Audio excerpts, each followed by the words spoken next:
Okay, good evening. I'd like to call this meeting to order.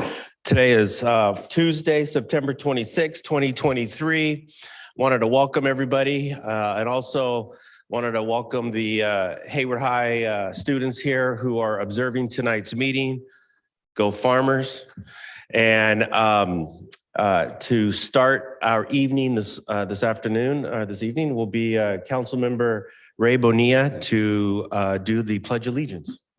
Thank you, Mayor. Please stand if you're able.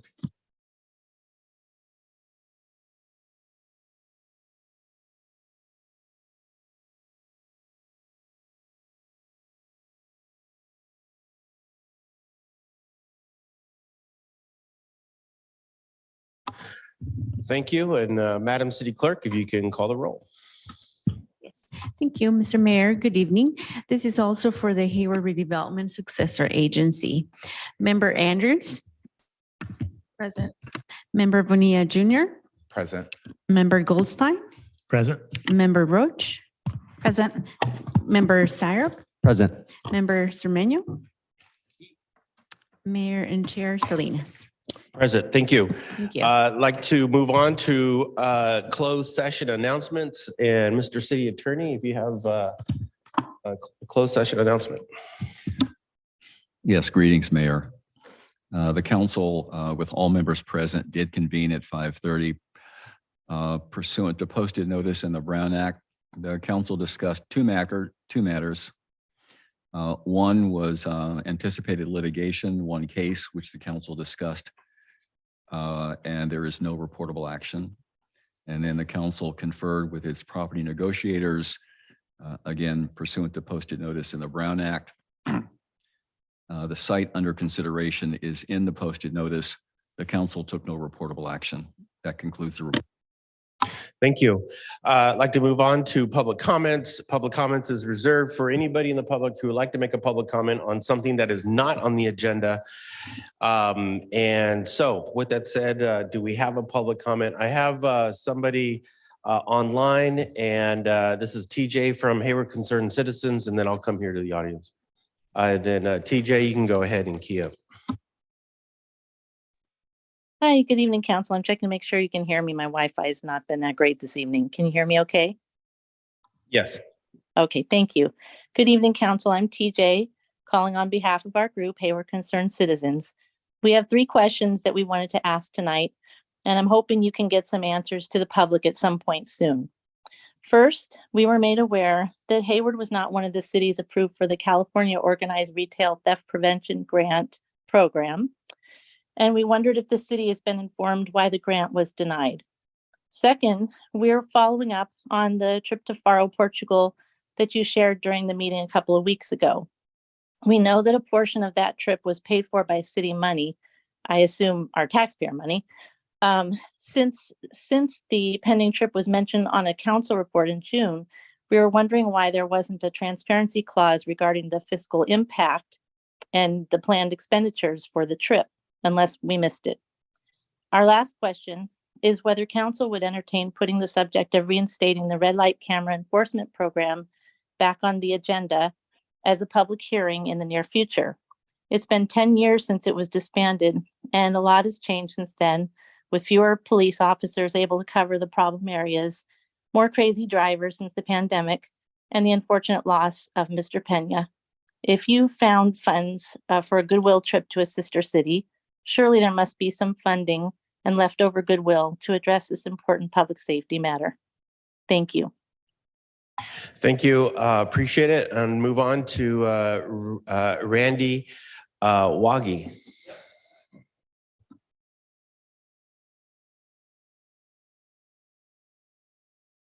Okay, that sounds better, I guess. I just wanted to speak tonight. There's the San Lorenzo Food Bank, and they lost their lease. It was by the Lorenzo Theater, and they've been pushing to go to Sky West at the clubhouse, which I think is a really good idea.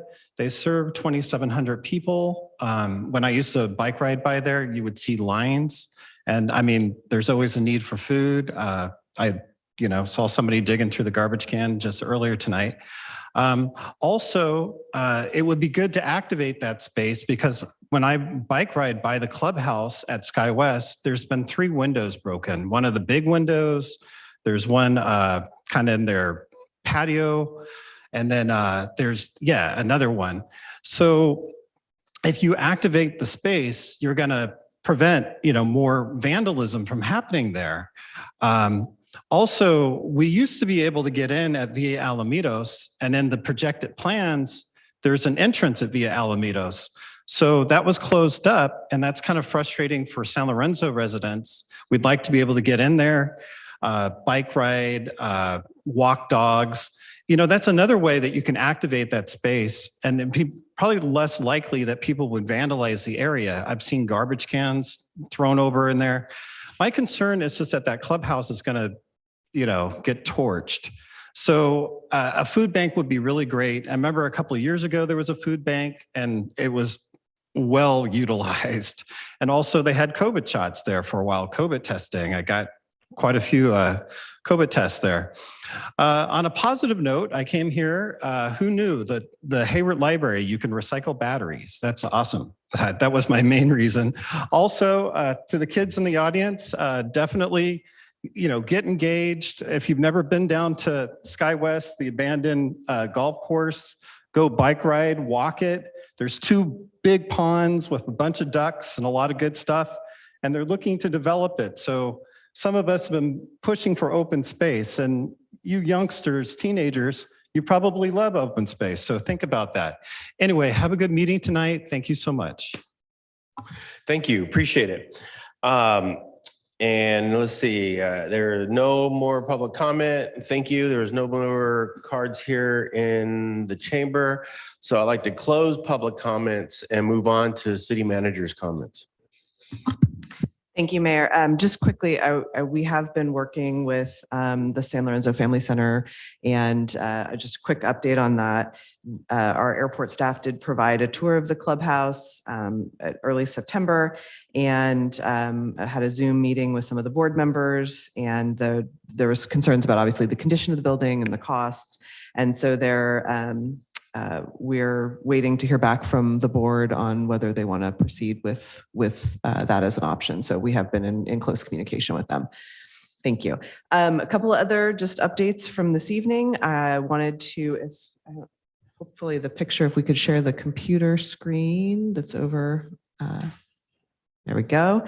On Sunday, September 24th, we had a really amazing Hayward Executive Airport open house. We had over 8,850 area residents attend. It was the largest number of attendees in the past 10 years. So fantastic event. Featured tours of the FAA Air Traffic Control Tower. Aircraft were on display. There were airplane rides, and then a display of vintage hot rod cars, food, and more.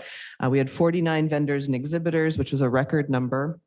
We had the Hayward Fire Department, Hayward Police Department, other city departments, the Hayward Historical Society, 12 other organizations exhibited for the first time. And then also the Chabot College MESA program was represented, which is, we've gotten this correct, Minorities in Mathematics, Engineering, Science, and Arts program. So really excited for all of those partnerships at the airport open house. And you can, and then we had obviously lots of council members and the mayor in attendance on Sunday. So thank you for your support. We really appreciate that. Next, wanted to just highlight that the downtown library will be closed to the public on Thursday, September 28th. The library is hosting the highly prestigious Library Journal Design Institute, which is an event focused on all aspects of library building design. The all-day event is fully sold out and will have over 100 architects and library professionals from around the country who will discuss issues like sustainability, joint use facilities, and will be brainstorming solutions to challenges faced by several libraries from around the country, including one in New Mexico. The Weeks Branch Library will remain open on Thursday, and then the downtown library resume normal services on Friday morning at 10 a.m. Lastly, some really good news to report. The Maintenance Services Department successfully applied for and was awarded $500,000 from the USDA's Urban and Community Forestry Grant. The multi-year grant encourages proactive maintenance and monitoring of urban trees, advances the use of tree inventory monitoring, and improves preparation of severe storms, among other program goals.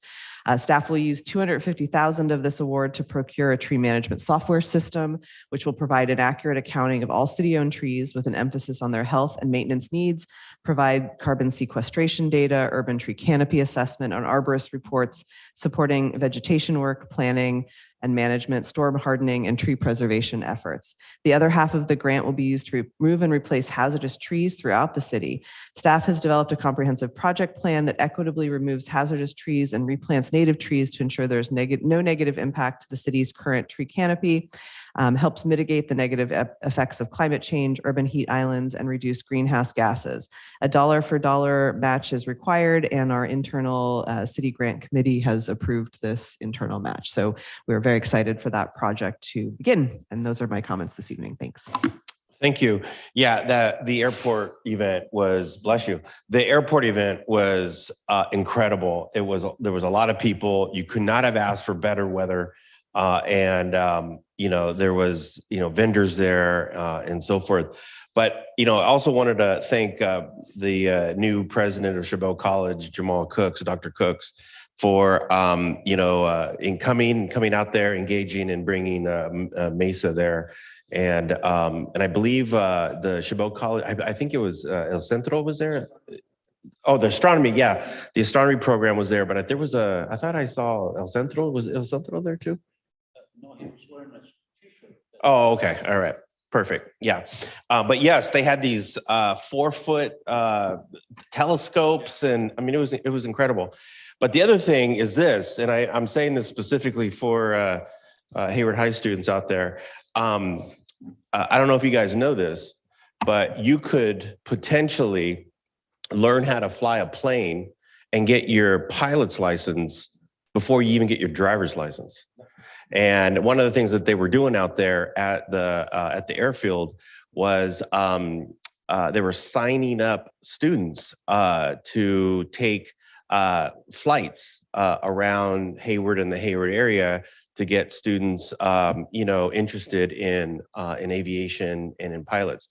You had the Tuskegee Airmen out there. You had there's another group. I forget the other group. There were 2 groups specifically signing up teenagers who were interested to become pilots. And anyways, there is one young man. I forget the guy's name, but he had just turned 16. And he had just qualified for his pilot's license. And that was about a couple of years ago. So today he's got to be 18 years old, and he's a full-blown private pilot and going to college. I think he's up in Montana or somewhere. But anyways, great opportunity for students up there. Okay, thank you for that. Next is our action items, is our consent calendar. And I will entertain a motion from anybody. Councilmember Goldstein. Councilmember Goldstein moves the consent item. Looking for a second? I'll second. Seconded by Councilmember Roach.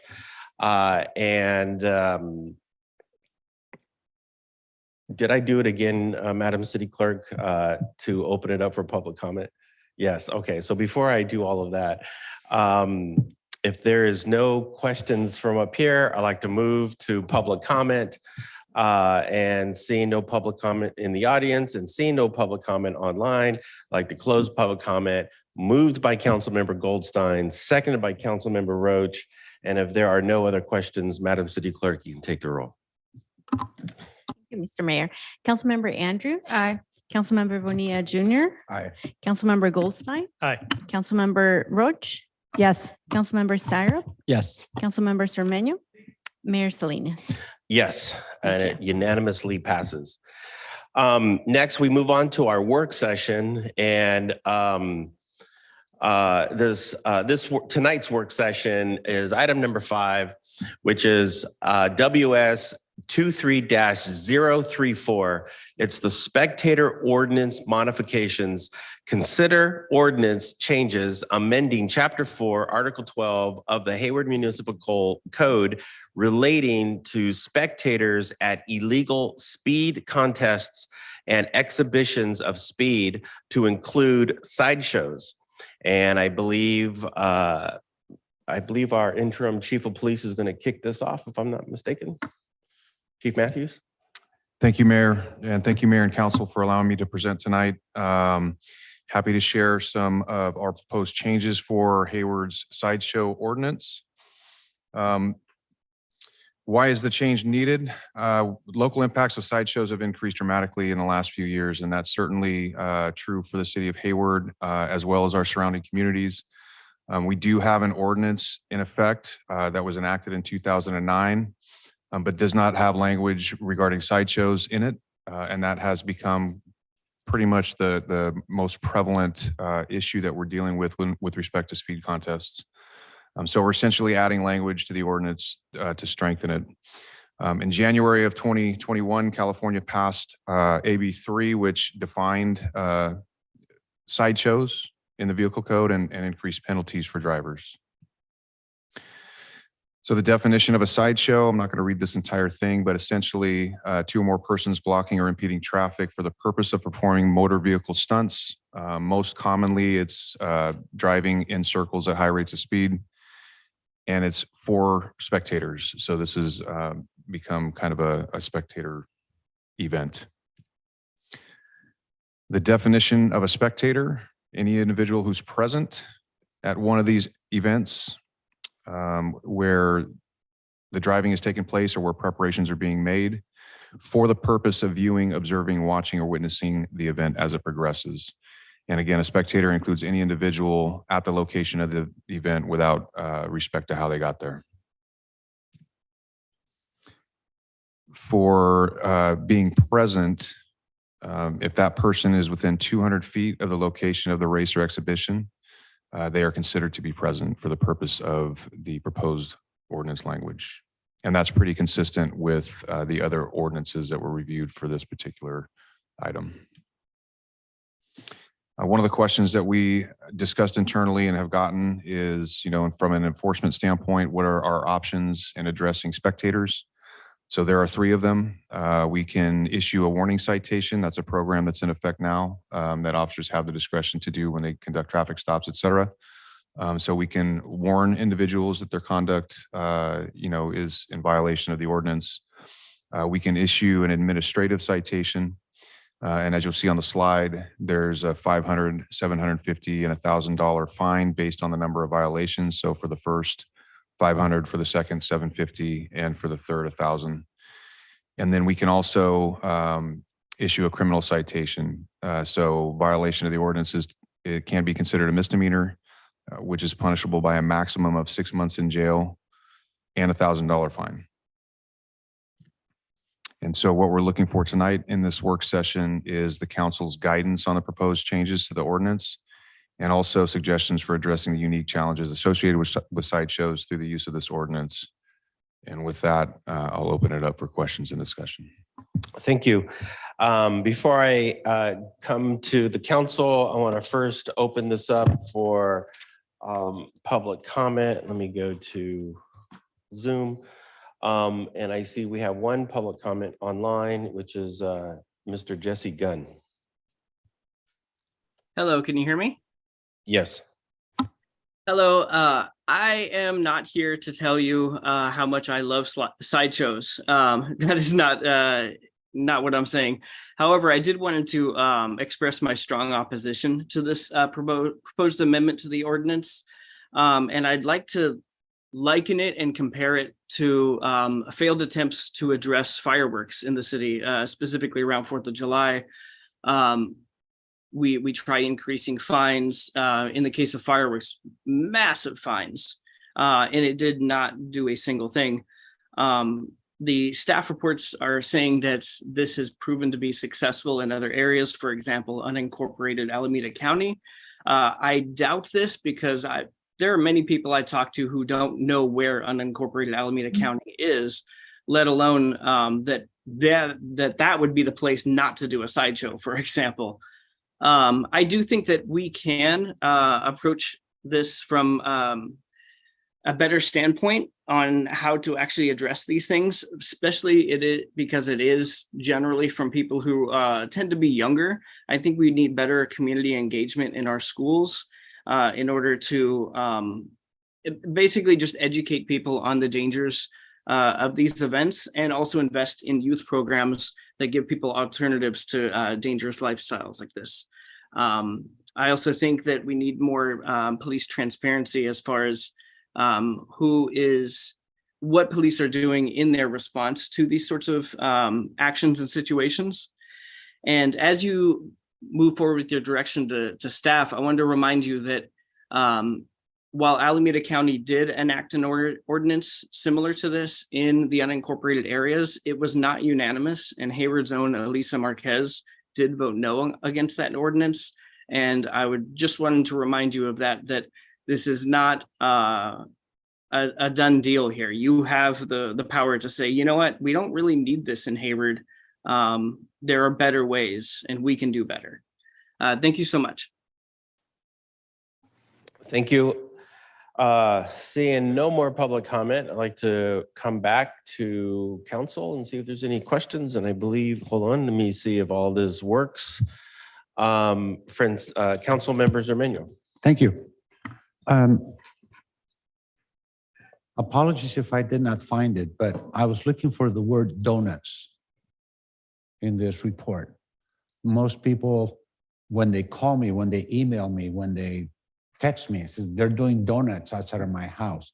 Is there any reason why we chose not to include that word, which is the most common, popular word as opposed to sideshow? And can we include it? I think I would consider that to be kind of a slang term. What we described, I think, is, circular pattern, excessive speed in a circular pattern, Right. Which I think covers that. I would recommend including the word donut. Have we identified any particular areas in Hayward which are most commonly used for these sideshows and donuts?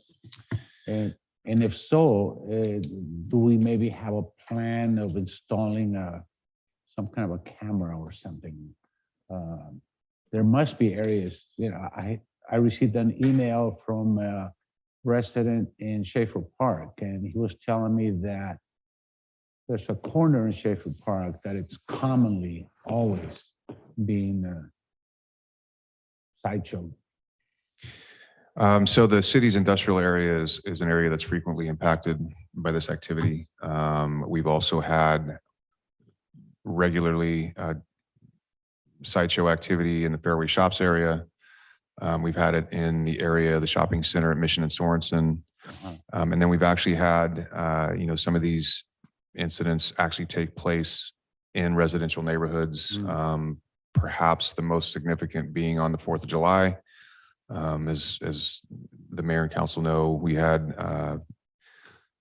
14 people shot within about a 24-hour period. Actually, it was probably less than that. It was probably 20 hours. One of the incidents where 4 people were shot started as a sideshow in a neighborhood. And so we have seen consistent impacts of sideshows here. From a sustainability point of view, these sideshows are really bad for the air that we breathe, from the rubber that gets pulverized there and all the fumes, et cetera. So it's a good idea that you're doing this. Thank you. Thank you. Councilmember Roach. Thank you. Thank you for the presentation. Let's see, the staff report, I think, says that, quote, subject matter experts agree that this works as a deterrent. And so, and I recently read an article, I think it was in the Pleasanton Weekly, and it talked about a number of areas in the state that have enacted certain ordinances like this. Do we have any data outcome from the success of this kind of ordinance? I don't have any data to share tonight on that specific issue. I will tell you that just anecdotally in the conversations that we've had with jurisdictions that have a similar ordinance, they've conveyed that to us in conversation. But I don't have data to share on that. And I do also want to add that Captain Dan Olson and Amy Rothman from the city attorney's office were the ones that did a lot of the research. Dan Olson's back on the East Coast at the FBI National Academy, so he's not here tonight. Okay. But I would Okay. defer that question to him. Yeah, just wondering if it's, what's the basis for deterrent? And then how do you see officers weeding out somebody who was walking their dog and was like, what's going on here? And, or they live nearby and, they're standing outside talking with friends that are leaving after dinner. I mean, how do you see this in practicality happening? So I think there's a couple of different things. What typically happens at sideshows, especially among spectators, is they videotape these things and upload them to social media platforms, to YouTube, et cetera, for the purpose of showcasing the activities that are going on there. Spectators are, in many cases, the ones who, are bringing firearms and things like that. We've seen in Oakland and other communities, and again, highlighting the incident that I talked about from the 4th of July, where these things have escalated into acts of violence. And so there are ways that we can make a determination that somebody is not just there by happenstance. Oftentimes, these folks are not Hayward residents. We are seeing consistently people on the weekends coming from as far as Los Angeles and the Central Valley, specifically to participate in this type of activity and to watch it. So, Okay. Yeah. And I saw one of the ordinances, I think in Southern California had 500 feet. So I'm glad 200 seems a little more conservative, which is good. And so it's a work session, right? So it just, yeah. So on one hand, I feel like the community is asking us to do something about this. It's increasing, or the appearance says that it's increasing. Is it true? Like from your perspective, are these incidents increasing? They are, and in response, our organization, the Alameda County Sheriff's Office, CHP, and San Leandro PD have, on the weekends, for the last, probably 4 or 5 months, pooled resources to address these issues regionally. Okay. So I feel like, and if our new, Sheriff Sanchez can be in agreement with the Board of Supervisors, not all of them, I understand that, but, and find this to be a tool to help them, deter people from showing up at sideshows, I can see why we would want to discuss it. And then, of course, on the flip side, my other concern, like, the criminal justice system in general, is you enact an ordinance like this and it potentially has a purely racial outcome. And that would be a concern. That we're going to be swooping on like whole communities, because that potentially is the kind of community that wants to be at sideshows. And so I'm not sure how to rectify that, except that's why I'm asking about data. I mean, I feel like if we were to, enact this, or if we were to agree on the ordinance, I would definitely want to see some report, maybe after next summer, something to see what is the outcome. Is it, is there just an obvious racial outcome? And then, to me, I would want to rethink it at that point. But so anyway, that's kind of where I'm thinking right now, and I'll hear what my colleagues say. Thank you. Thank you, Mayor. Thank you. Councilmember Goldstein. Thank you, Mayor. I would like to see, in addition to fines, whereas an alternative to fines, a public service alternative. I think that will probably help along equity lines. That's my hope. If there could be a restorative justice component, going out and apologize to the neighbors in the community, because honestly, that's the sort of, they just get completely irked.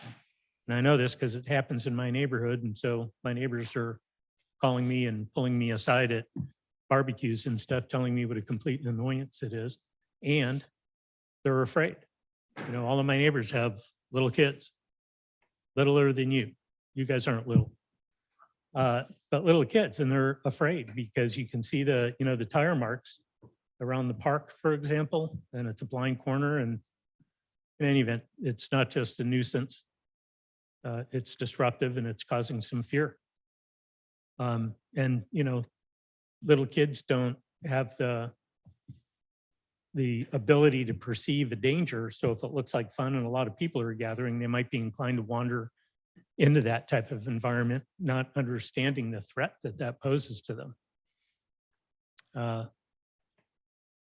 So I would also think, or I wonder if it might be useful to, in the code, to put a statement in there that a defense to the spectator rule is if you are a reporting person, right? So if you're there and you're on the phone calling it in, that would be a justifiable defense to being a spectator. And I think putting that in the code might actually help. I mean, I realize people don't all read the code as regularly as I do. That's a joke. You can laugh anytime. But the point being that I think if people see that or they know it or they become aware of it, that they might actually be more inclined to report it than just kind of throw their hands in the air and, walk away from it or continue to watch. That's my comments. Thanks. Thank you. Let's see, Councilmember Syra. Thank you, Mayor. Thank you, Acting Chief Matthews, for the report and the presentation. I think most of my questions have been answered, so I'm just going to share my thoughts and I'll try to be brief. First, I want to say that I appreciate that we're taking reckless driving seriously. Cars are, I think when we're taking our DMV test, supposed to be treated like a loaded weapon. And I think, anything we can do to make our streets safer for pedestrians, for cyclists is very important. I say that first because with this ordinance at the moment, I'm feeling a little bit uncomfortable with it. Just trying to be mindful of equity and the racial disparity that comes with enforcement, like Councilmember Roach had mentioned. There is an event that many of the elected officials up here, including myself and many prestigious community groups attend, where we all witness animal abuse and we park illegally for a mile to witness it, and that's the rodeo. And, I'm sure a lot of the folks at that rodeo are also Second Amendment fans too, and they're probably packing some heat as well. But that's treated very differently. That's sanctioned by the powers that be. And here we have a sideshow that to me is another cultural celebration. And when you have folks coming from Modesto and Los Angeles, you know what that sounds like to me? Tourism.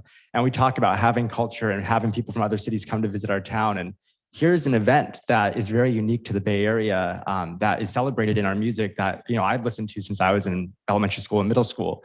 But there is a difference, right? If these sideshows are happening in our quiet neighborhoods, if they're happening on public roadways, ultimately taxpayers are the ones that end up paying the fine for that through their tax dollars and through the comfort of their own communities. So I also want to be sensitive of that too. So for me to be comfortable with an ordinance like this, I would like to see it paired with what a legal sideshow might look like. What are the procedures for somebody to have a regulated sideshow event, similar to the way that we have regulated rodeos in our community?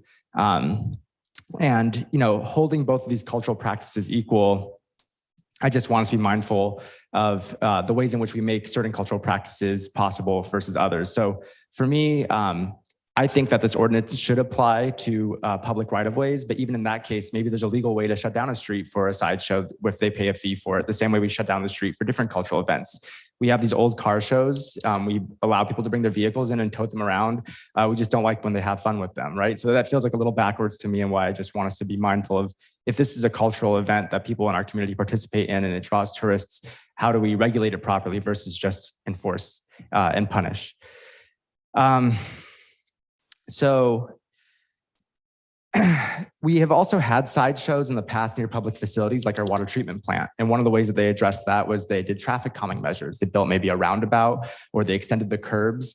And that was one physical way that they were actually able to discourage that activity. And so, when we talk about having vacancies in the police department, I'm also worried about wasting officer time going and having to break up a big sideshow. If we can build a sidewalk instead, that'll discourage cars from drifting in that location. So I'd also want to encourage us to look at, in collaboration with traffic enforcement and our public works department, where are these hot spots and what changes to the built environment can we make that will actually discourage sideshows from happening in the first place.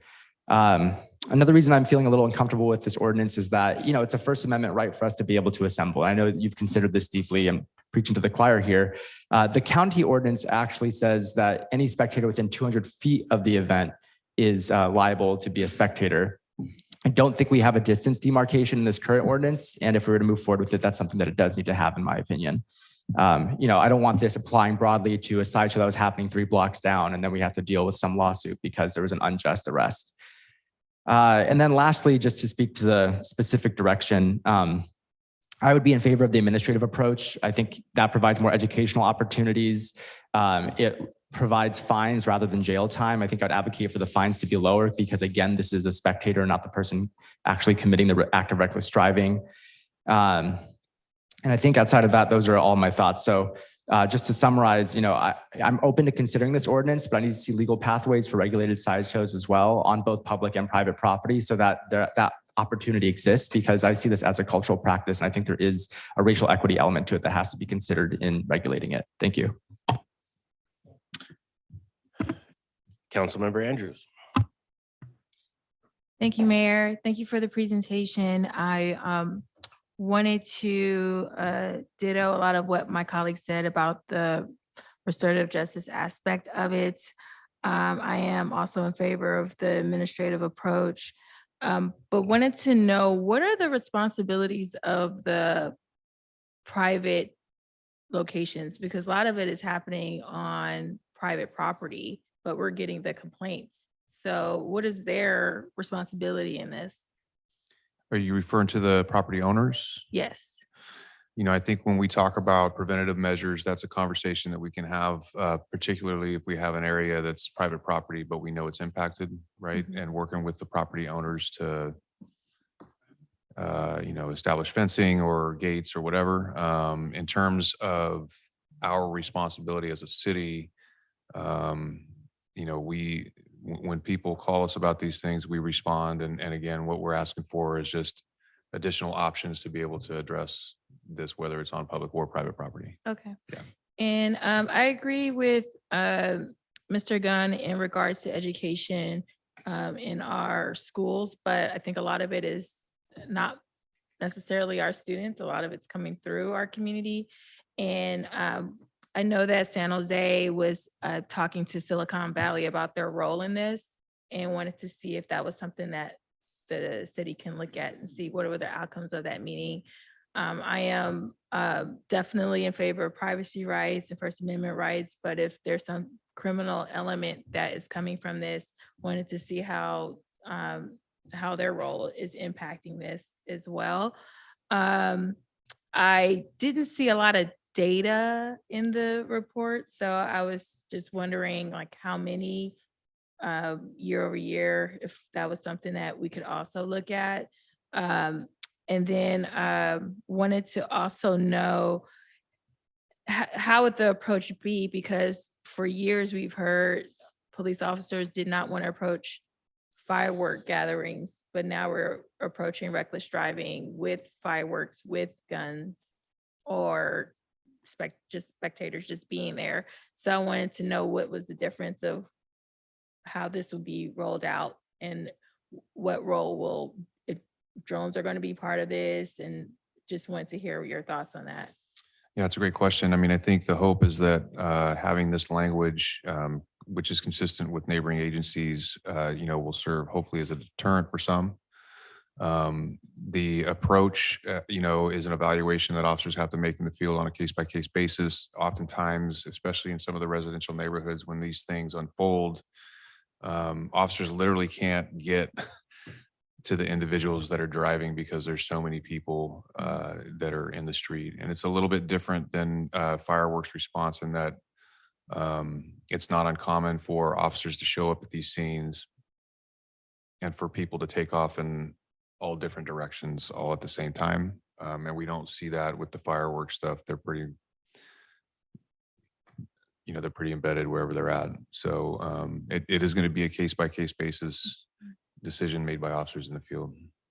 And then also want to ditto the urban design. About 4 or 5 years ago, I had a lot of this activity about 2 blocks away from me and asked if we can do roundabouts. And the response I received was the area wasn't wide enough to install roundabouts, but it was round enough to have a sideshow. So wanted to see if we can be a little bit more creative with our approach to responding to it.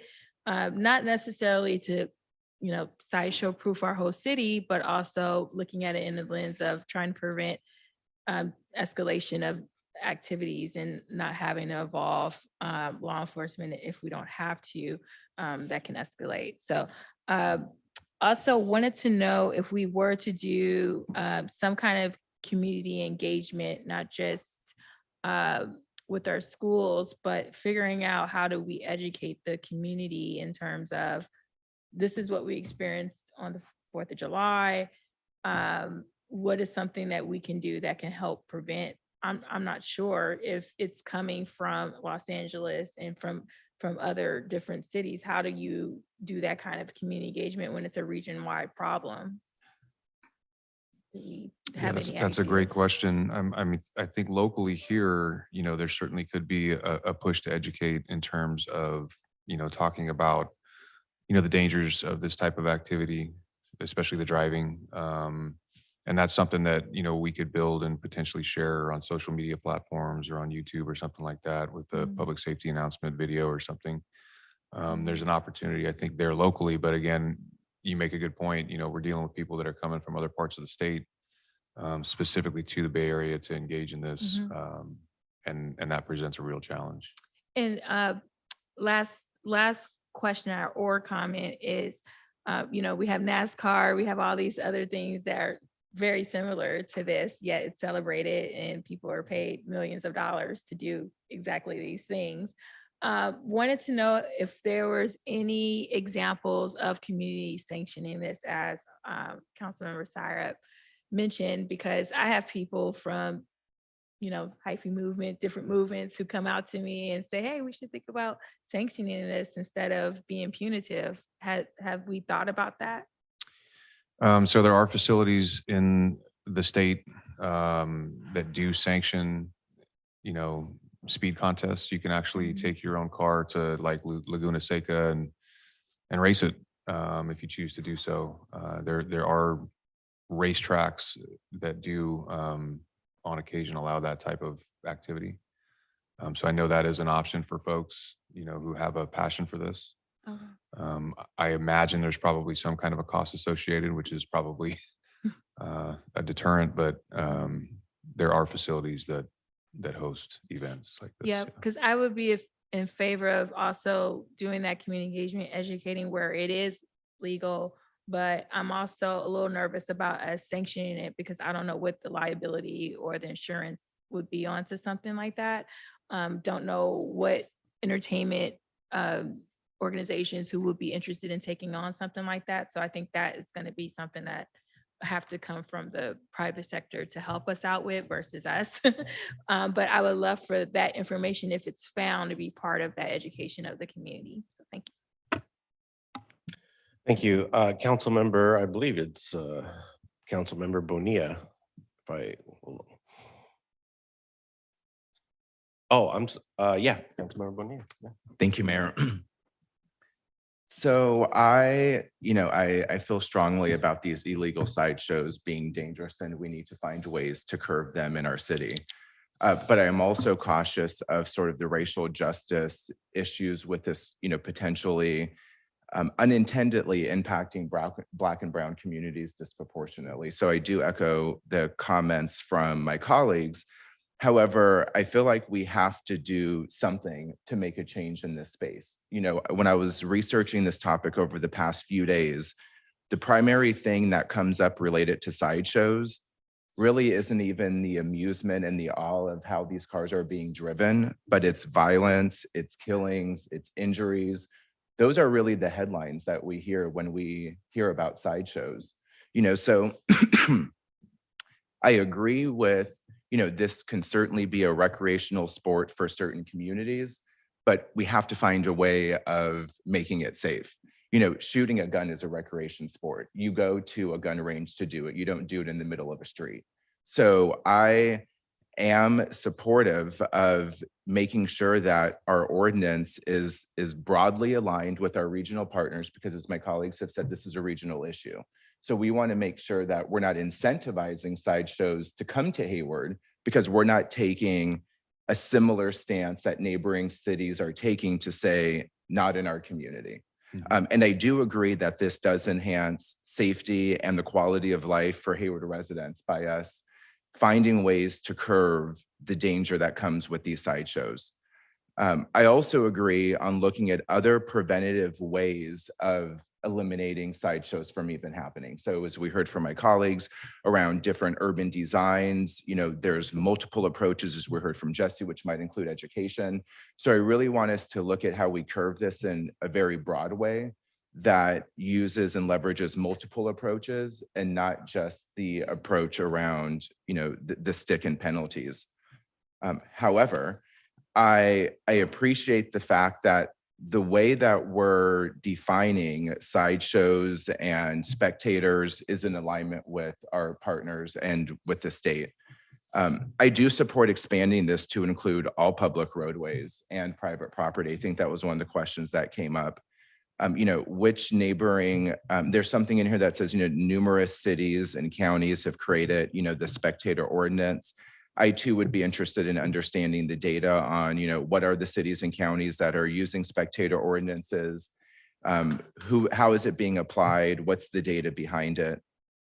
But again, I appreciate our approach with looking at this regionally and making sure that our policies are aligned regionally. A question that I have around the enforcement. So the criteria, there's this there's a warning, then there's administrative fines, and then, there's potentially going to jail, right? So I guess my question is this sort of stepped enforcement, or what would be the criteria in which an officer would use to determine which enforcement method they wanted to use, the criminal or the administrative? I mean, I think it is designed to work progressively, right? Because even with our warning citations, those do get entered into our CAD RMS system. There's data that we can pull there. And so if, for example, Brian Matthews is a spectator at a sideshow and gets a warning citation, and that's in a searchable database that officers in the field can access, now the next time, you're engaging in the same conduct, now we're moving to administrative, and so there's a progression because we're seeing a lot of the same folks showing up at a lot of these events. Excellent. I really like that progression or the stepped enforcement. So maybe we can kind of be more explicit in the ordinance about that, because right now it sort of seems like it's the discretion of the officer. And then the other thing, it says in here that we have up to 30 days to issue a citation. I believe it says the city would need to issue a citation of violation within 30 days of the violation. Would that be because, we identify people on social media, or I guess what would be the delay between citing them immediately versus 30 days out? I think that's specific to the administrative citation process follow-up. The officers would still have to make personal contact with individuals, make sure that they have, valid identification before issuing a citation. So I think that has to do more with the administrative citation follow-up. Got it. Thank you. In the actual language of the ordinance, I think it's the second paragraph. It says the legal street races occur on a regular basis on various streets within the city. Hundreds of racers and spectators gather on the streets late at night and in early morning hours. Do we need that in here? Because I think, the staff report is sort of saying this is expanding to daytime and all the time. And it's not only creating a nuisance for our community, but it's creating quite a safety issue and quality of life issue that we need to address. So I would just kind of, look at that to see if we really need that language. I think whatever we can do to simplify this ordinance, to make it as clear, as concise, and as short as possible, I think is going to go a long way in helping it, in helping people understand what's in it, because they're not going to have to read through a lot of sort of municipal jargon. And those are my comments for this topic tonight. Thank you. Thank you.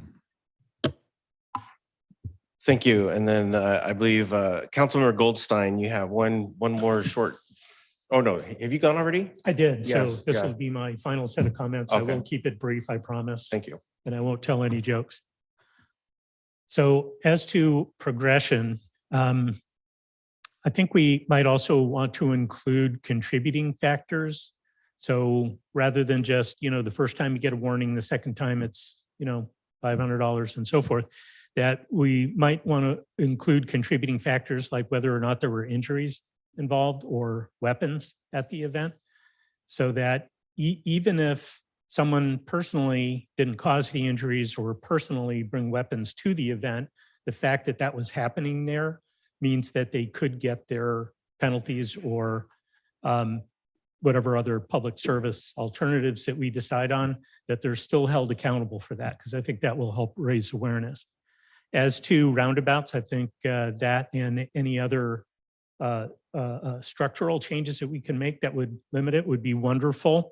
And I'm wondering whether or not there might be landscape alternatives to roundabouts. For example, I've seen some cities actually just have large potted plants, not, and then it's painted so that it looks like a roundabout, but it doesn't have the formal.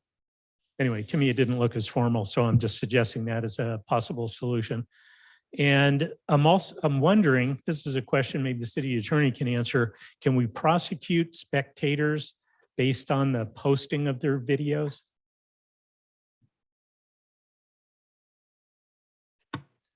I'm going to defer to Deputy City Attorney Amy Rothman, who is online. Amy, can you join us? Sorry, I think I was muted there. Yes. In terms of prosecuting criminally, generally misdemeanors need to be observed in person. However, if we wanted to prosecute these administratively, we could use photographs obtained to prosecute administratively. Additionally, if we wanted to prosecute criminally, we could use posted photos as evidence. In addition, if we had an officer present in person who saw the spectator at the event. Hopefully that makes some sense. It does. And what I'm actually, what I'm actually hoping for is, having someone posting videos that is indicative that they were a spectator. Maybe we don't necessarily want to charge them criminally for something unless, the evidence clearly shows that we should, but at least, draw attention to the fact that we know that they did it and want to hold them accountable. So if there's some mechanism, sorry, go ahead. And something else that could go to is if you look at the ordinance, one of the things that can be used to prove a violation is any evidence that they were previously a spectator. So a photograph could also help support a prosecution. It couldn't be the only basis for it, but it could certainly support it. Great, got you. Thank you for that. And Mayor and Council, just keep in mind that issuing a citation is in effect a recommendation that the DA charge. And that's going to be a discretionary call on the DA and not on HPD. Yeah, I don't necessarily want to overburden our system for something like this, but I'm only bringing it up because whatever we can do to kind of, suppress the illegal sideshows.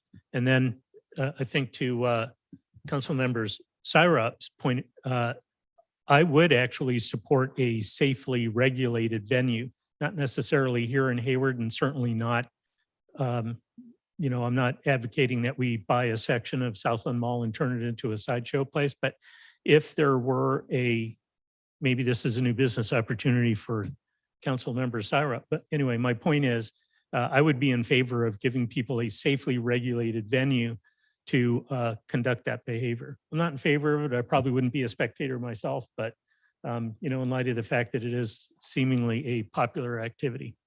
That's all. Thank you. Councilmember Roach. Thank you. Just a couple of clarifying things. The ordinance does speak to 200 feet. Am I correct there? Okay. Yeah, I thought so because I saw some comparatives in other cities. So I wanted to make clear about that. And then the other thing I wanted to ask about, staff report talks about this is sort of filling the gap because the state has a law about sideshows, the county has a law about sideshows, and we're missing one. Currently, without that, is there some, like if we did a regional enforcement, you move from city to city, without us having that, does that cause a difference in how we do enforcement in Hayward?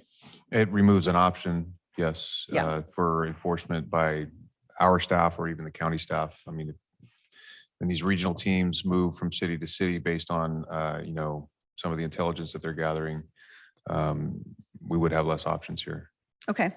And then the other thing I was going to talk about, we were talking about the built environment, which I appreciate, but I can just tell you from my anecdotal thing on this, in Fairway Park, there's a big straightaway and there used to not be a roundabout. And when there was not a roundabout, there was speed races. And, I think twice they went into a house right on the corner. So a roundabout was put in to stop that. That encouraged donuts and sideshows because it was more fun to go around the roundabout than it was to not have it there. So I think the built environment needs to be sort of like really scrutinized, because I think in certain cases it actually, in fact, as I live there, I have seen more donuts happening since the roundabout went in than previously. So just, we can consider other things. Maybe bump outs, I think, would probably help stop it more than roundabouts. So just something to consider. Thank you. Thank you, Mayor. Okay, Councilmember Syrup. Thanks. And I agree with Councilmember Roach. Not every traffic calming solution is a one size fits all. So we have to take context into account. I just wanted to be clear. If this ordinance were to go forward, it would essentially make all sideshows illegal in Hayward. Is that right? That's codified in the vehicle code now. So Okay. they are, as it stands, Illegal. yeah. They Got are. it. And then this just gives us the ability to go after spectators specifically rather than the person who's driving the car, just to clarify. That's correct. Okay, got it.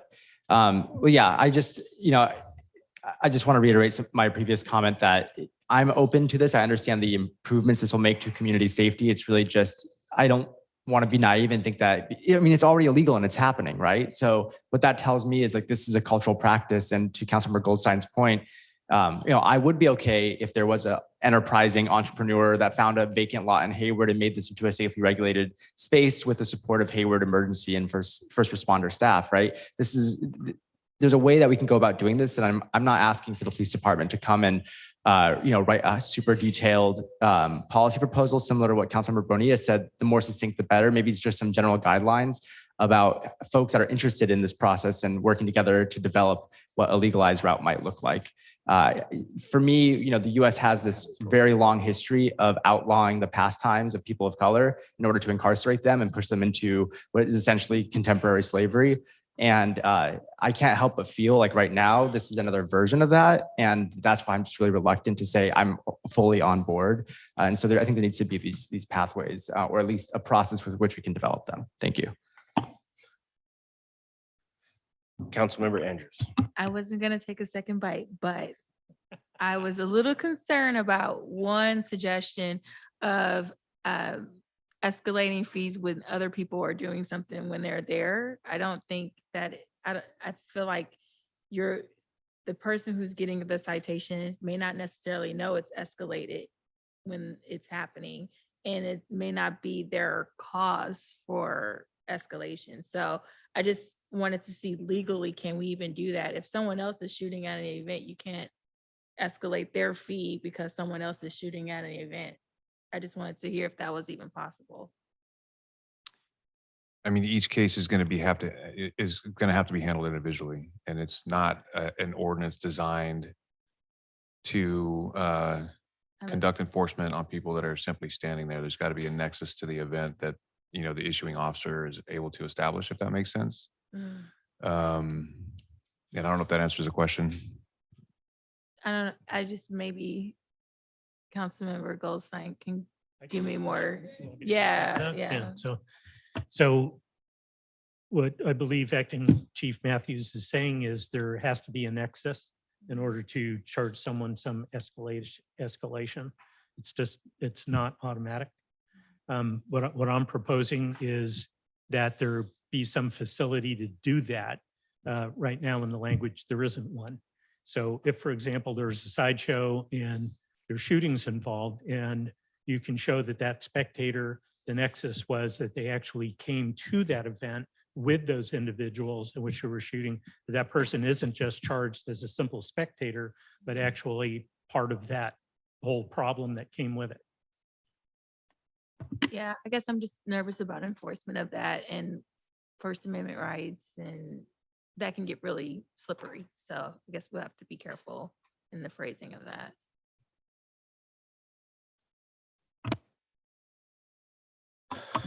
Go ahead. One short, because I haven't spoken yet. Okay, sorry. Just because what that sounds like to me are like enhancements that would come later, I think, in charging, and maybe the city attorney can talk to that. But it sounds like that would be something that we wouldn't necessarily put in the ordinance, but it would come later. Well, I think there's a whole host of standalone statutes in the penal code that address some of the other conduct that we're talking about, right? So, for example, a shooting incident, that would be fully investigated, as was the case on 4th of July. And so I think, there are other things that can be used to address some of these other issues associated with these events. I know that the penal code has section 407 and 408 that talk about, what an unlawful assembly looks like, and it defines it. And so, those are all things that we can also bring to the table if it's warranted. Okay, thank you. I had no idea I was going to hear this issue associated to like modern day slavery and the torture of animals at rodeos. Because with all due respect to my colleague, I've been going to rodeos my entire life in virtually 5 different states, and I've never seen, bull riders get so, so intense where they started shooting all of the spectators up in the stands. And, it's to associate this with that, I think wasn't a very good association. And when, with modern day slavery, I guess, let me say this. I listened to bodies over the years, and as somebody who has looked at this I look at public bodies and councils and school boards and government bodies for a long time. I've looked at them for a very long time. And lately, I would say over the last few years, I guess, we have really taken this word equity and have really perverted it, really.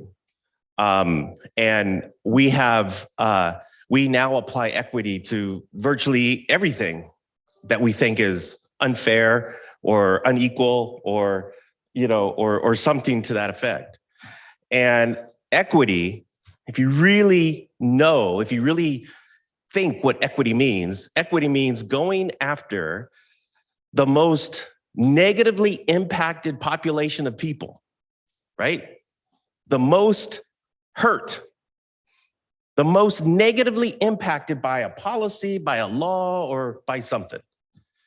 And figuring out a way to lift up their situation so that it's better, so that their quality of life is better.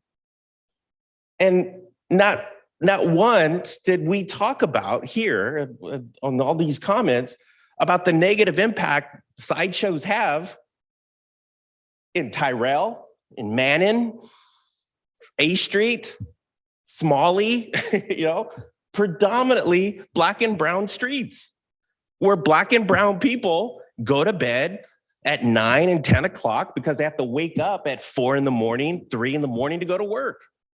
And then they get woken up by these reckless, totally dismissive and disregarding street, sideshow people that come in from Modesto and Tracy and somewhere else off the 99 or even in LA.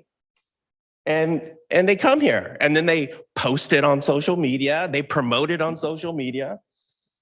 And, and if we ever paid attention to the emails that we get from arrests that PD has, when they do successfully apprehend these sideshow perpetrators, what do they find in the cars? They find drugs. They find guns, right? They find all this stuff that we're trying to fight, particularly in communities of color, in our neighborhoods. And here we have an ordinance that if you walked in the neighborhood and knocked on doors and talked to neighbors, this is going to be one of the main issues they talk about right here. Right here. We're not going to talk about, rodeos and all this other stuff. They're talking about how this car at 2 in the morning or 3 in the morning on a Wednesday night woke them up and now they can't go to sleep.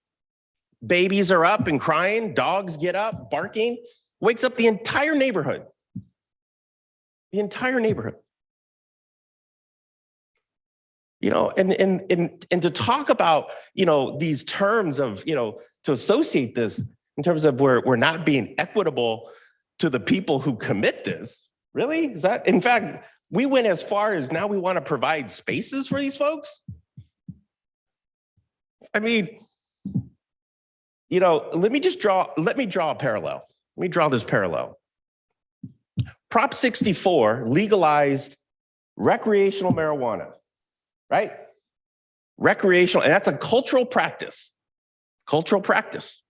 right? We made weed legal in California, right?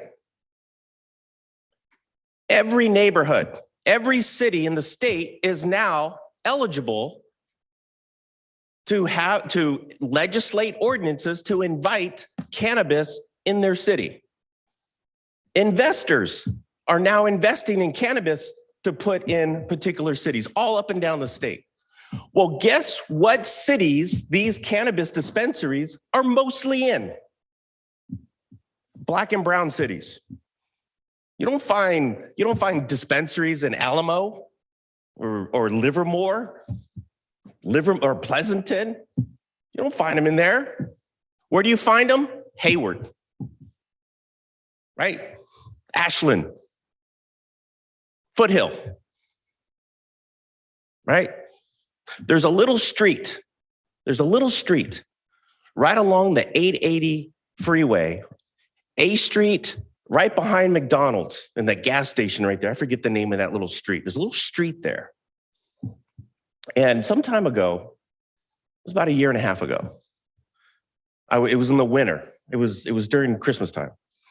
I had to go, I was dropping off some, in fact, I think it was dropping off a Christmas gift to a family. And I noticed as I was pulling, you know, I dropped off the gift and I got in my truck and I was making a U-turn in the street. And I noticed that the whole street had this light blue tint along the whole corridor. And I was trying to figure out, like, you know, who turned on the blue light, right? The whole corridor from A Street all the way to about 2/3 of the block, right? And I was trying to figure out, because, you know, and then it shut off, then it turned on again. So then I kind of like look, because it was very obvious and it was very, you know, clear. So I rolled down the window and I looked up, and you know what this blue light came from? It came from the digital advertisement board along the 880 freeway, and it was an advertisement for cookies.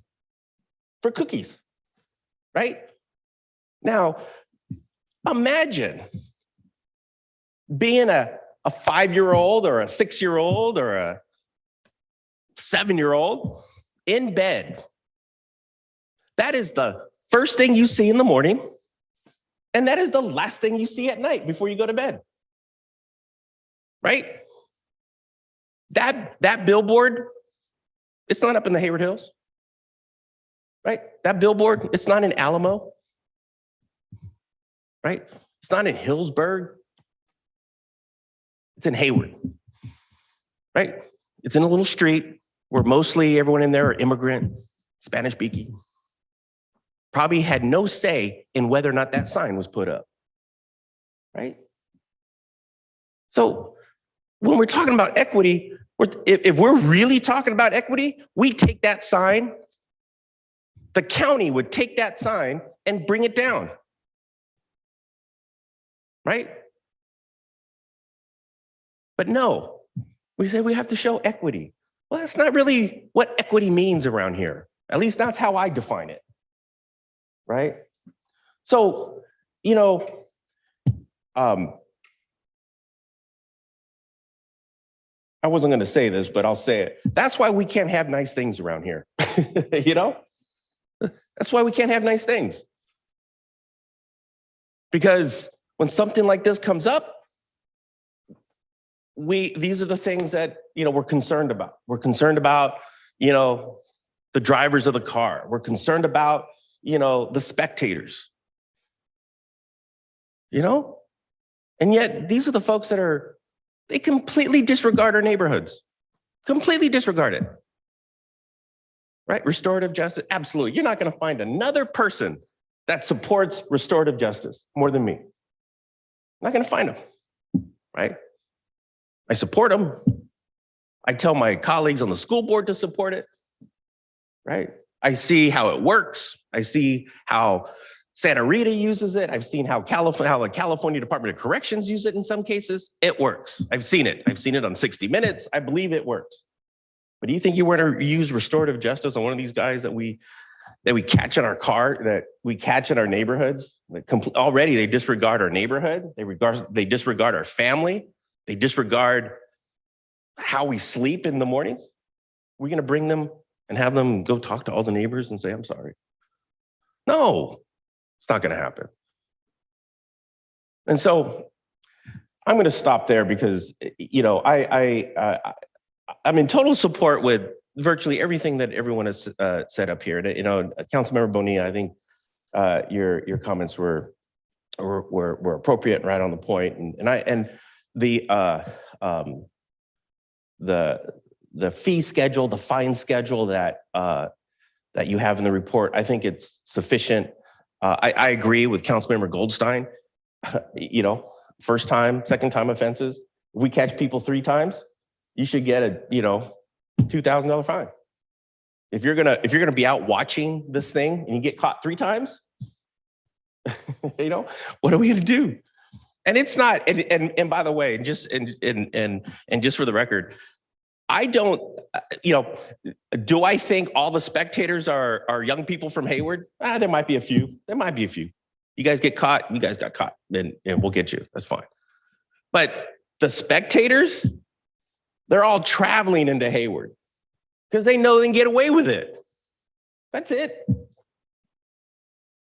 And so, you know, I would even, you know, to go to Councilmember Syrup's comments, if they are caught and they are students from Hayward, okay, let's use restorative justice, right? Okay. But if they're from Ripon or if they're from, you know, somewhere off the 99 or the, you know, some city near the Grapevine and they come here and they do what they do, then, you know, I say all of this and I'll make this my last point. I say all of this because for a very long time, this is the one thing that neighborhoods have been asking for. You go out there and knock on doors and ask neighborhoods, ask families, what's going on in your neighborhood? What's happening? And they're going to say, these sideshows. Drive down any one of these streets, Roos, Folsom, Tampa, right? And name the streets. And what are you going to see in the middle of those streets? Donuts, right? Spent donuts, right? You don't see that. You don't see that in Alamo, in Hillsburg. You don't see that there. Well, what about the equity on our city? Right? So, Chief Matthews, do you have what you have? Do you have what you need? I think I do. Thank you. Any other questions, comments? Councilmember Syrup. Thank you for the room to respond. Want to clarify, the rodeo is not a comparison to a sideshow in the way that there's similar tragedies that occur at them. The point of bringing up the rodeo is that it's a cultural practice that some people might disagree with, that animals are being abused at it, and people can make that argument. And we respect the fact that it's a cultural practice. We find ways to make it safe and accommodating. It's already illegal for sideshows to happen in Hayward, and I don't want you to give the public the impression, because your comments, some of them were directed to the comments that I made, that I am opposed to regulating and putting forward parts of this ordinance. Like I said, we all pay the price when this happens in public roads, but it's already illegal and it's already happening. And so what I'm interested in is understanding, if it's already going to happen, how do we get a grip on it? And continuing to crack down and making it more illegal when it's already illegal, to me, that's the definition of insanity sometimes, is doing the same thing and expecting different results. So, you know, for me, this still is an issue of equity. We might have different versions of what we think that word means, but at the end of the day, who is going to end up getting those fines? What do you think the ethnicity of the folks getting those fines is going to be? The majority of them, Black and brown folks, I would argue. And so that's something else I want to be mindful of. And, you know, it's harder for Black and brown folks to escape poverty. So we're saddling them with these fines for something that if we develop a pathway where maybe it's safe and maybe it's not in Hayward, I think that, you know, there's a medium here that we can find. So I appreciate where you're coming from. I just want to clarify. I'm not saying let them do whatever they want. That is not what I'm saying. I'm just saying it's only one half the equation. And speaking as a brown man, if I'm out there, find me. You know, because just because we're brown or Black and we're out there, we should be fined and we should be held accountable for that behavior. You know, and so Mayor Pro Tem Andrews. Thank you, Mayor. I just also want to reiterate that I don't think anyone on the dais is saying that we're approving this behavior or approving. We're not saying we don't want a sideshow ordinance. We're not saying we don't want a spectator ordinance per se.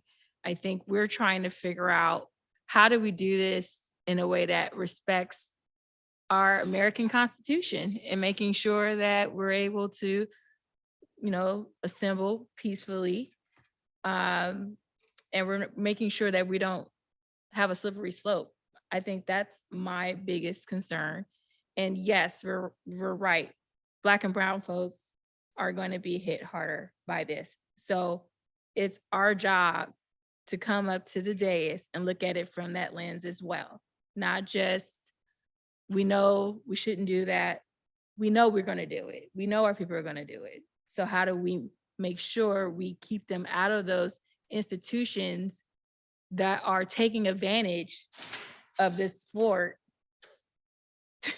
No problem, Chief. To take advantage of this sport or this for some activity that is illegal, but does it deserve really for a spectator to be in juvenile hall? Have you visited a juvenile hall? It is not the path we want to go down for this type of activity. If the police officers find something that is, of course, dangerous, of course, we want them to prevent that. I don't think anyone on the dais is saying that. I just want to make sure that we know that. Like, we want to make sure that we're doing this in a way that's going to be, yes, it's going to be equitable. We are going to use that word because we don't want folks to think that we're not thinking of that in that lens as well. We want to look at it from different perspectives. So just want to make sure that's heard. Thank you, and acknowledge Councilmember Sire. Councilmember Bonilla. Thank you. My final comment on this is, you know, I hear what my colleagues are saying, and I don't think I necessarily have an issue with speed contests, sideshows, and exhibitions of speed. I have an issue with it being done illegally in our city. So this is about this being done illegally. We're not talking about, you know, how do we go and build a track so this can be, I mean, there's already places for that activity. If we're saying we need to do and create one of those in Hayward, I think that's a different conversation than us asking, is it okay for people to be watching activity that's already against the law?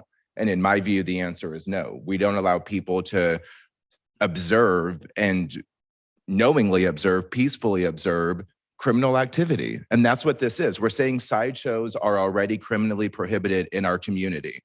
Now, if you're watching it, you're a part of that, and now you're going to be penalized for that as well. That's not saying that this sport isn't a valid sport. It's not to say that it's not a sport that certain cultures, you know, like more than others.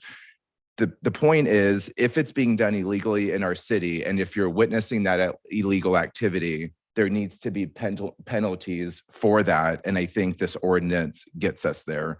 And those were my final comments on this. Thank you. Thank you. Councilmember Cermeño. Thank you. So one of the public speakers, Jesse, mentioned the education. If indeed something like this is going to affect more the brown and Black community, of which I am a member, then perhaps the educational aspect needs to be directed to us, to our youngsters in the high schools and the middle schools, so that the possibly more affected students and young people are then educated in a way that, listen, this is illegal. Do not participate in it even as a spectator because you will be fined and you'll have problems. So that's an educational aspect that we need to start perhaps pushing. And I have seen YouTubes of sideshows, and they are not only black and brown. There are other races there too. So, but if the majority are black and brown, then we need to do something about that and educate them. Thank you. Councilmember Roach. Thank you. Just really one really quick thing that struck me as I look at I think these are some of our high school students left here. You know, as a parent, like not just the education, but as a parent to be able to say, you know, that's illegal if you're going to be out there watching these things. I mean, that itself is a tool, I think, as a family to be able to say that. I know for my kids, they're really sort of interested in what's illegal and what's not. And so I think, you know, that's just sort of another tool for the whole community, including parents. Great. Thank you. Okay. Interim Chief, got it? Thank you, sir. Appreciate it. Madam City Manager? Perfect. Okay. So I'd like to close the work session, move on to council reports and announcements, and see if anybody has a report or announcement. One. I saw Mayor Pro Tem Andrews' hand go up first, so I'll go to you first. Thank you, Mayor. I know there's a ton of events out there in September, but wanted to acknowledge all the hard work that our staff is working on the people's budget. Want to give kudos to Councilmember Syed for pushing that initiative, but wanted to give a lot of kudos to staff for making these events happen in our community to foster community engagement in a positive way and to encourage more events at night for our youth, our young folks. So there will be a night market at St. Rose Hospital from, I believe, 4 to 9 on September 30th. So highly encourage you all to stop by. It's also nice to see things happen on that side of town. So just make sure you all come out and support those projects. That is a Saturday. Yeah, thank you for bringing that up. And I think you meant October, right? There's a lot of events in October. I think that there is a lot of events in October, but September 30th. Yeah, September 2. Okay, yeah. Did I say October 30th? No, Okay. you're fine. You're fine. Okay. Yeah, I just wanted to just reiterate that September was a busy month. October is going to be a really busy month. There's a lot of stuff going on in October, and so and I should also say that there was that survey that was done just recently about possibly doing a outdoor farmers market near South Hayward BART. So I'm looking forward to the results of that when it comes out. So council members, Armenio. And then on Friday, before you go to the night market, drop by at City Hall from 5 to 9:30 for Mariachi Festival. See you there. Thank you. And Councilmember Sarp. I have a quick mosquito update as Hayward's official mosquito czar. There is West Nile virus in Alameda County. Just want to make sure folks know that and the public knows that. The mosquitoes that carry it are active during dawn and dusk. And so the recommendation is that you just wear long clothing. Bites are pretty uncommon. There's only been a handful of cases, so I don't want anyone to freak out and think we're engaging with a new pandemic. But yeah, dusk and dawn, please wear long clothing to avoid being bit. And if you have any still bodies of water, that's where mosquitoes reproduce, is in still bodies of water. So mosquitoes.org, they found a really good website, really simple URL, mosquitoes.org, to report any still bodies of water. They will check it out, make sure there's no larvae there. And you can also order fish that will eat mosquito larvae if you have like a pool in your backyard or a fountain. So for all 4 people that are here, take note. And then for the folks that are online as well, mosquitoes.org for information about both the West Nile virus and how you can protect yourself against mosquito outbreaks.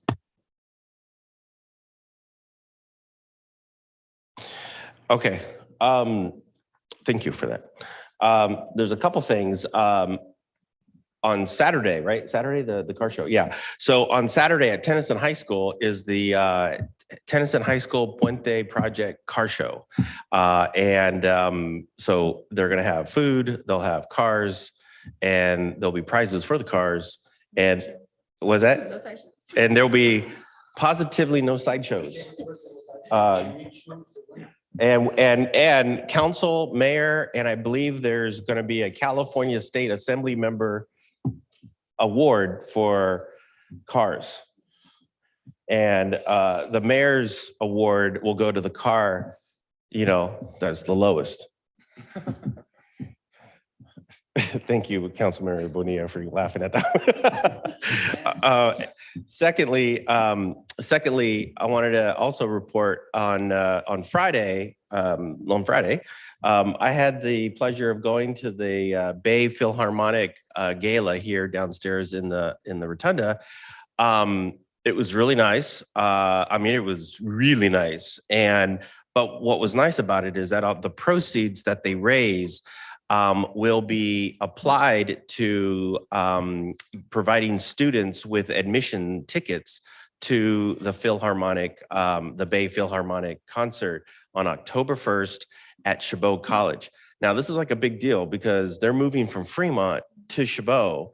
Now the reason why this is such a big deal, because the impact that it'll have on our local restaurants, because when you go to a concert, what are you going to do? You're going to eat, and what are you going to do after the concert? You eat again, right? And so I think it'll be based on sort of the energy I saw in the room in the Rotunda on Friday. It's going to be really neat. So I believe tickets are still available. You can go to the Chabot College ticket box or online and buy tickets. Anything else? Did you have a comment? Yeah, Councilmember Goldstein. Yeah. So I want to just express my gratitude to city staff and airport staff for the excellent open house. I was there as part of a recruiting effort for our emergency communications team for the county.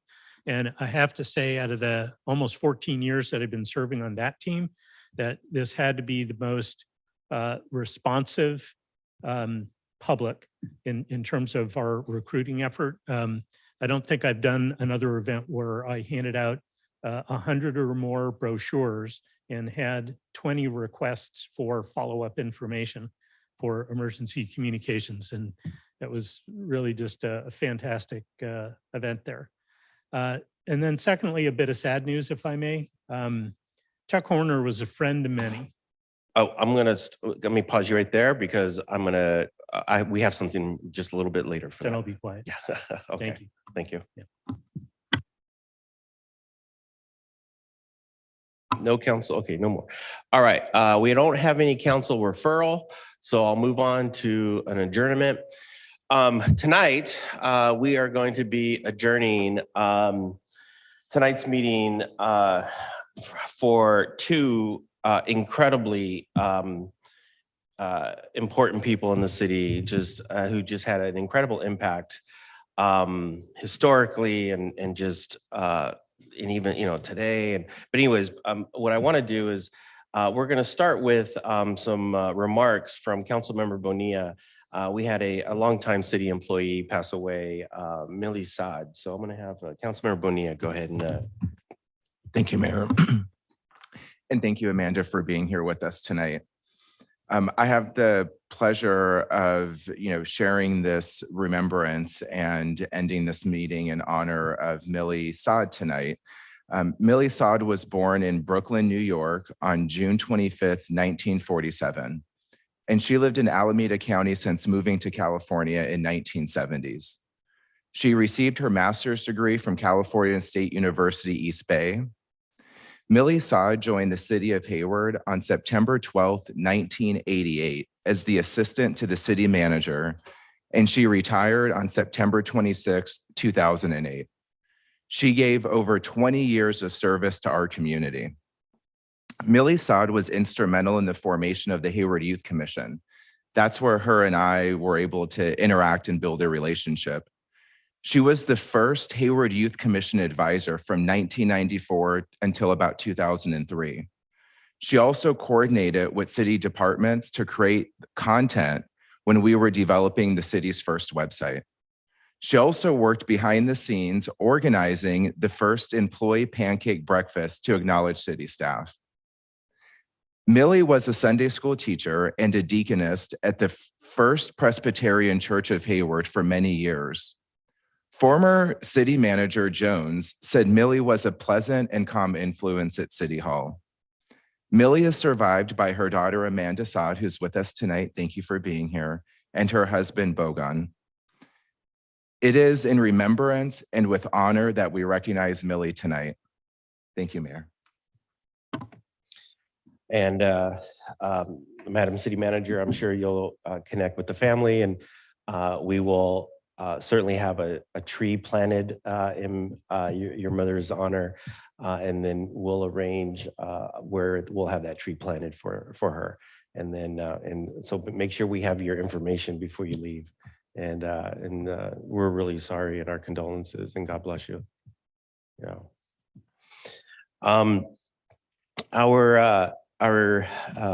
The next person has I think has touched all of us up here in one way or another, and that's Chuck Horner. And I don't know if oh, there he is. And I'm sure we all might have something to say. So what I'll do is I'm going to start this off. I know with Mayor Pro Tem Andrews, she worked with him real closely on the Keep Hayward Clean and Green, and so I'll have you start this. Thank you, Mayor. One of the first people I interacted with the boards and commissions was Chuck Horner. I served with him on the Keep Hayward Clean and Green Task Force. And the first time I met him, we were painting a wall on Hesperian, and we had a funny exchange. We were talking about movies, and he was telling me about American classics that I should watch. And he said I should watch Gone with the Wind, and I said you should watch Boys in the Hood. And we just always had a funny exchange like that. And he was always so positive in terms of being just being a force in the community for positivity in our community, but also change. And he was a pioneer in keeping our city clean and green. And he was a strong advocate in making sure that everyone participated and really pushed for Hayward Unified to be part of that mission of keeping Hayward clean and green. And I know that few people may know this, but when there was graffiti, he would take youth and show them a different path and allowed them to graffiti a wall instead of graffitiing other parts of our city. And I wish we could see more community members be involved like that. I did run into his son a couple of weeks ago at the Oddfellows Summer in the Park concerts, and just want to send my condolences to Aaron Horner, who is also part of South Hayward Parish, doing good work in our community. And just want to let them know that they're in my prayers. And thank you for your service, Chuck. He also is being acknowledged every year through the Keep Hayward Clean and Green Task Force. They have began a Golden Grabber Award to be administered to a volunteer every year in his name. So he was aware of that award last year, so he knows that's being passed on year to year. So thank you for maintenance for spearheading that. Councilmember Goldstein. Thank you. Yeah, Chuck was a friend. More than that, he was really a friend to everybody and a force for good in this town. I know there were several times where people had complained about some neighborhood thing going on, and I didn't know exactly how to make a difference there, but I called Chuck and I explained things to him, and he would either say, I'm going to go talk to those people myself, or give me a name and a phone number of someone to talk to. Hey, you ought to talk to this person. And by making those connections, we were able to make good, peaceful outcomes of otherwise stressful situations in the neighborhoods. And, you know, he really just demonstrated love for the community. And I very much admire him for that. So my condolences to Chuck's family, Aaron, and your sister. You know, Chuck will live on in our hearts. Thank you. Before I had asked Councilmember Zermenio to be the last one to talk, and I know Councilmember Zermeño had known him for a very long time. You know, Pastor Chuck Horner was the gold standard for volunteerism.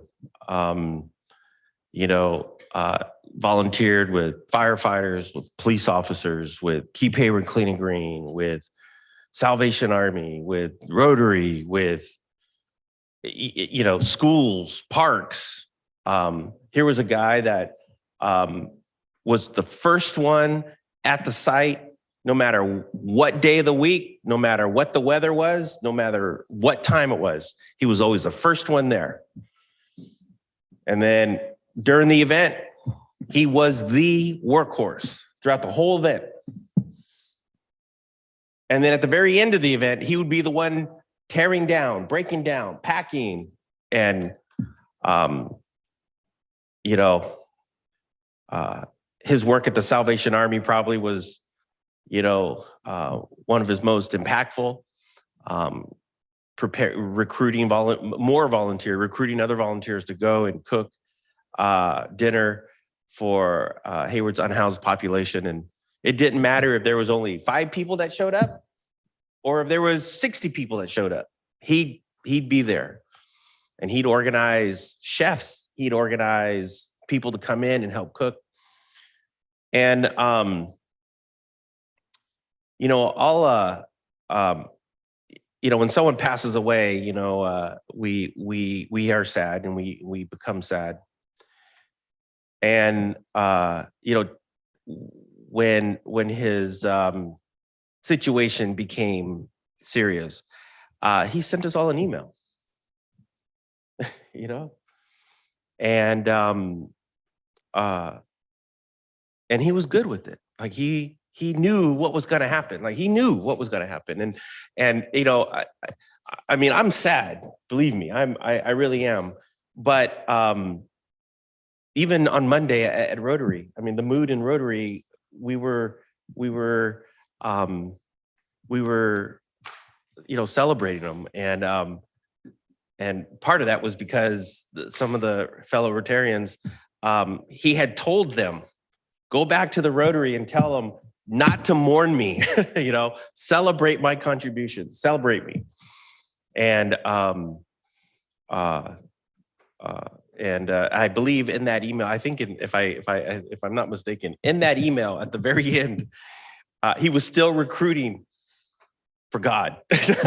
He was still, even at the end, he was still recruiting for the church. And man, so you know, just a great guy.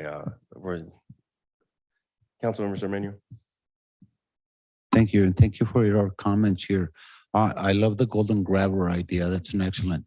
It reminds me the very first time I ran into him was back in the 80s, early 80s, when I was driving on Tennyson towards our shop, and there was this tall guy cleaning garbage at Roos and Tennyson, and I got to meet this guy. So I got out of the car. I said, so what are you doing?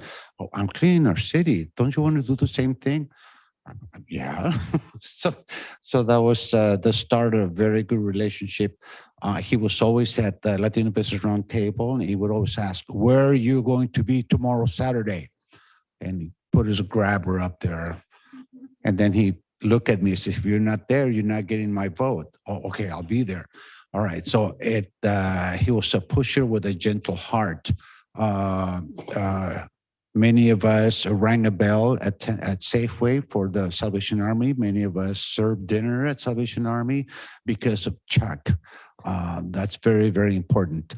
Chuck and I actually had a couple of chuckles, and this is after he was beaten up.